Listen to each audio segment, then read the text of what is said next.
Tenet 2.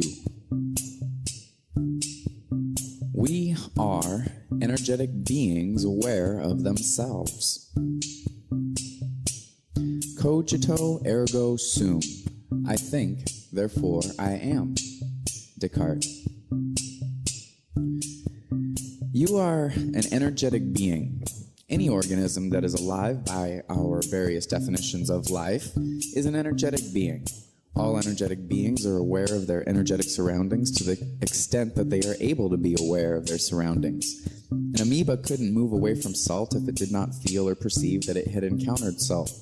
Trees are aware of wind, water, and roots, temperature, and sun exposure. Other animals are aware of their environments, their lives, us, and many other things. See National Geographic. Humans are aware of all that this planet has to offer, how much they have destroyed, and all that we have created for us to be aware of. That is right. We have created all kinds of new energetic recombinations to be aware of and force-fed many of those energetic reconfigurations to each other and the other inhabitants of this planet. We are aware that we exist. Our awareness, which is us, knows that it exists.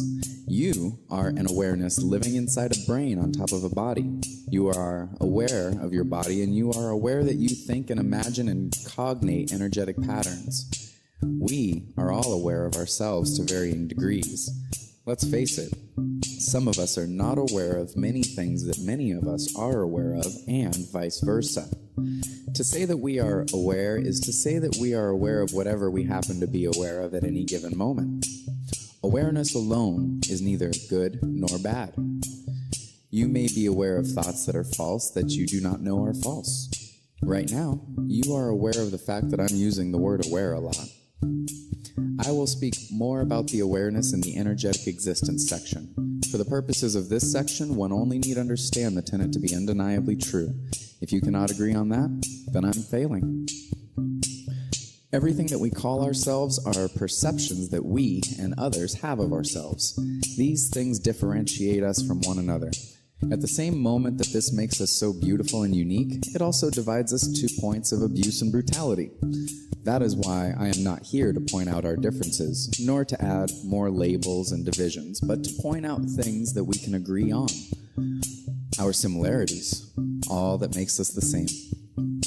We label ourselves with so many different energetic patterns. We identify ourselves with these patterns and say that we are they. Allow me to pull that out of context and show you the mathematical idiocy in that statement. We are they. If you are a concept, then you are not you. How can you be something that is not you? You are not black. You are an awareness in a body that humans on this planet call black, and there is an entire culture built around the color of that body. You are not Christian. You were born into a society that told you that the universe is, however the Christians put it. The same goes for any race or religion. In fact, there is only one race amongst humans on this planet, the human race. You are not an object to be perceived as an object. You are not even a woman.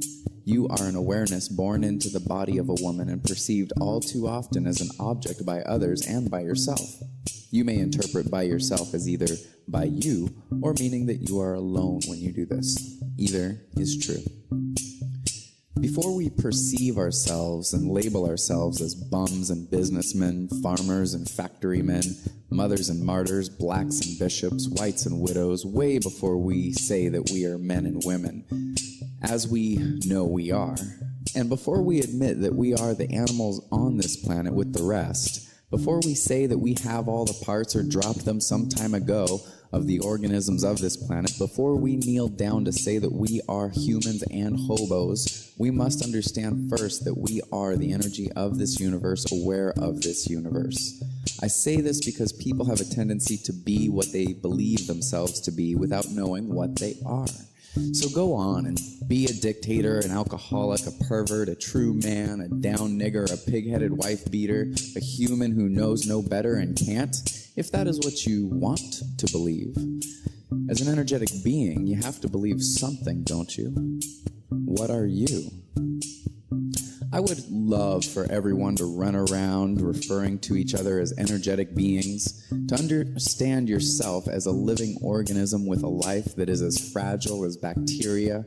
Perhaps you will step on fewer bugs on purpose. How would you like someone to step on you? A comet could come at any time and do that very thing to us. Then where would our beloved souls be? Floating around the space where our planet used to be? There are many comet trackers out there. See the NASA website, where you can advance forward in time and see when certain comets will hit us. Most of them just burn up unless they're really big. Anyway, we seem to have a problem referring to each other as humans, let alone knowing every day that we are all the universe aware of itself. This belief system works on truths. We are all human. We feel much more comfortable together when we feel like we are all on the same page and part of the same organization. Well, guess what? We are all experiencing the same circumstance as living organisms in the universe. We all live to survive. I say that we are energetic beings aware of themselves primarily to break down what people think of themselves and each other. We did not ask for any of this, none of us. Many of the perceptions that we put on ourselves and others are sick, twisted, oppressive, derogatory, negative in connotation, uninformed, and unfair. Who determines fair in the universe? We do.